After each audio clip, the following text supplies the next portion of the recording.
My name is Tom Donovan. Before everything fell apart, my life felt like something out of a quiet dream.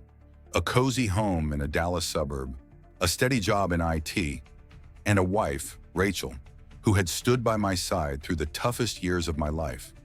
I never imagined that peace could rot from within. We had been married for 5 years. Rachel was gentle, graceful. She never asked for much, never yelled, never argued. That's what made me believe she was content. I thought as long as I worked hard, brought home the paycheck, kept the roof over our heads, everything would be okay. But I was wrong. Not everyone needs money to feel loved. I started traveling more for work. The job required it. Projects, meetings, deadlines. Rachel always saw me off with a smile and a soft hug. But what I didn't know was that every time I closed the door, I was giving someone else permission to walk into her heart. And that someone was Rick. Rick Crawford, my best friend since high school, nearly 30 years older than me, a retired police officer. He had been with me through everything, graduations, my wedding, even the day I bought our first home. Rick was like an older brother, always present, always loyal, and yet he was the one who destroyed everything. When I was away, Rick started visiting more often. I didn't suspect a thing. He was like family. Rachel even told me once, "I feel safer when Rick checks in on me while you're gone." I believed her. I believed both of them. I began noticing little things. Rachel calling less, forgetting to text me back. Once I came home early and she looked startled, like she was hiding something, but I brushed it off. "She's tired. I'm just being paranoid." Rick still acted the same, still joked around, still asked about work, still called me brother. It was the perfect performance, and I was blind. Maybe that's what hurts the most. Not the betrayal itself, but that I didn't see it coming, that I was right in the middle of it and I had no idea. I'm not naive. I know marriage isn't always a fairy tale. There are routines, there are stressors, but I always believed that as long as we loved each other enough, we'd pull through anything. I was wrong. The first time I felt something was off was when Rachel started guarding her phone. She used to leave it lying around, on the kitchen counter, the couch, even ask me to read her messages while she was driving. But that changed. If I got too close, she'd lock the screen. When I asked, she'd smile and say, "Just work emails," or text from friends.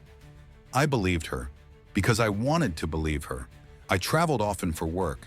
Every trip I called her, sent pictures, checked in constantly. Her replies got shorter. "I'm fine. Nice weather today. Take care." I thought maybe she was just tired. Maybe she needed space. Then there was Rick, my best friend. He began showing up at the house more and more. I didn't think twice. After all, he was like family. Sometimes he'd help fix the sink or mow the lawn. Once he even took Rachel grocery shopping. I felt grateful. What I didn't realize was that while I was away, they were talking more. Longer coffee chats that stretched into hours. Their relationship evolved in subtle ways. A gentle touch here, a laugh that lingered too long, a connection I refused to see. Our neighbor across the street even joked once, "Rick's car's been parked outside your house a lot lately, huh?" I laughed. "He's just helping out." I thought I was being a good husband. I didn't snoop. I didn't accuse. I trusted. But I trusted the wrong people. And when you put your faith in the wrong hands, well, the consequences can be devastating. I remember that morning, January 5th, 2013, like a scar that never fades. I had finished my business trip early. I wanted to surprise Rachel. I even brought her the flowers she liked. But instead of being greeted with a kiss, I walked into silence. No music, no smell of breakfast, no Rachel. The first thing that struck me was her phone, left out in the open on the kitchen counter, unlocked. That never happened. She always kept it close. Something in my gut twisted. I picked it up. Messages, hundreds of them. "I miss you already. Last night was amazing. Let's meet at the ranch. Be careful." Rick, again and again. His name all over the screen. My best friend. My brother in everything but blood. The man who stood next to me on my wedding day was sleeping with my wife. I couldn't breathe. My hands were shaking, my heart pounding so loud I thought the neighbors might hear it. Every word I read tore into me like glass. I didn't scream, I didn't cry, I just stood there, numb. But inside, something was boiling. I needed proof, not just words. I needed to see it with my own eyes. I bought a GPS tracker, a hidden camera. I told Rachel I had another business trip, but this time, I didn't go anywhere. I waited, I watched, and it didn't take long. She drove to Rick's ranch. I followed. Every mile was agony. My mind played and replayed every message, every lie. When I got there, I saw them through the window. Rachel and Rick laughing, sitting close, comfortable, as if I didn't exist. I snapped. I don't even remember how I got through the door. I just remember Rachel gasping, "Tom, I can explain," and Rick standing between us with his hands up. And then I saw the fireplace poker. I don't remember grabbing it, but I remember the sound, a sickening thud. Rick's body collapsing, the blood. Rachel screamed, and I just stood there. Rick lay there, motionless, blood spreading across the floor like ink from a spilled secret. The room was deathly silent. I still held the fireplace poker, my hands trembling. Rachel collapsed beside him, sobbing, screaming that it couldn't be real, that this wasn't happening. I stood frozen, my mind blank, my body numb. That was the moment I realized I had gone too far. There was no coming back. My first instinct was to run. But run where? Turn myself in? Face life in prison over a single, furious moment? I couldn't let everything end like this. Not yet.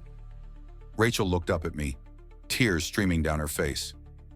"What do we do now?" I don't remember who said it first. Maybe it was her, maybe it was me. But somehow we both agreed. We had to hide it. We had to make it look like something else. Anything else. We scrubbed the blood, wiped down every surface, gloves on, every movement cold and clinical. Then we trashed the living room, overturned furniture, scattered drawers, staging a robbery gone wrong. But nothing could erase the smell of blood, the memory, the truth.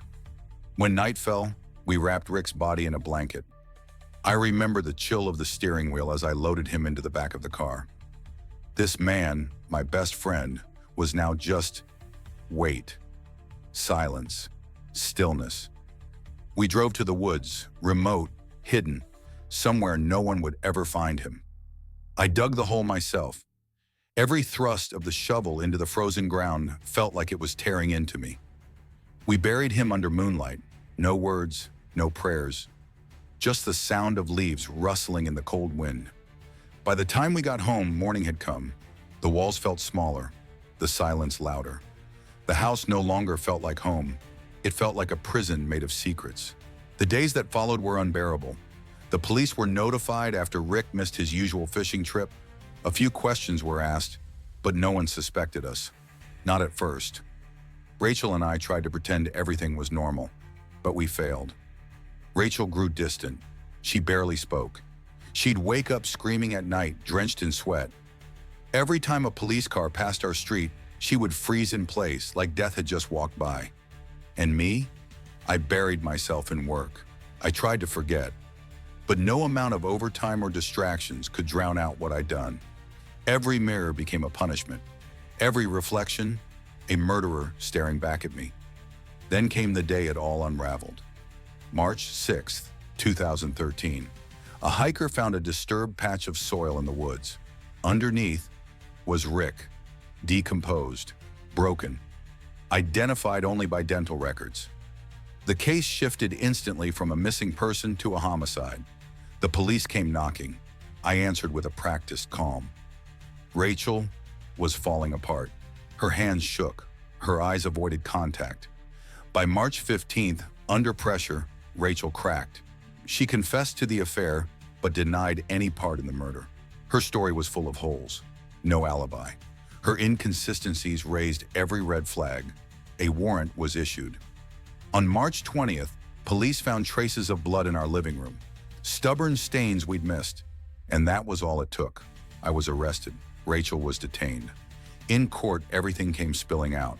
The affair, the betrayal, the secret phones, the jealousy, the rage, the murder. The day the verdict came in, 25 years in prison with the possibility of parole after 15, I didn't cry because I knew I deserved it, not just for killing a man, but for what I became to do it. Rachel was never convicted, but she didn't walk free. Not really. Her name was ruined, her face avoided. She became a ghost in her own community. And me? I'm telling this story not for pity, not for forgiveness, but as a warning.